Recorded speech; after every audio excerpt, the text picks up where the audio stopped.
Hi everyone, my name is Natalie and I am a Customer Success Manager here at monday.com.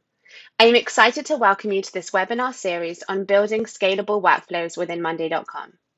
In this webinar, we will be learning about best practices for building workflows when the workflow is a large workflow or has the potential to scale to become a large one.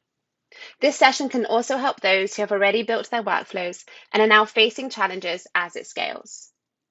Let's get going with Chapter 1 and take a look at the webinar overview of the topics that we will be covering in this session.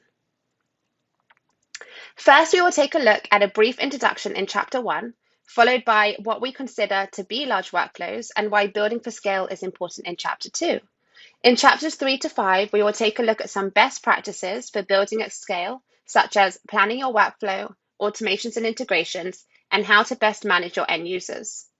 In Chapter 6, we will explore maintaining and managing those larger workflows within monday.com, followed by a conclusion in our final chapter, Chapter 7. So for starters, let's take a look at our webinar goals.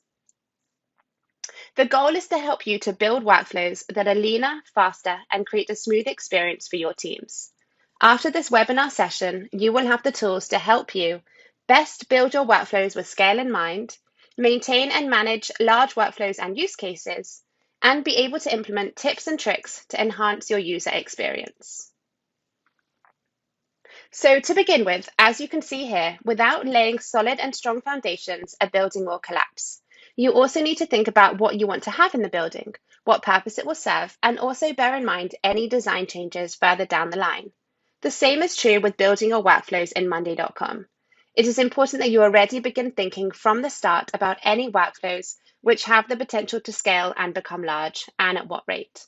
This will allow you to then design your boards and dashboards and the features you will use with scale in mind. In the next chapter, we will take a look at what we consider to be large workflows and why building for scale is important.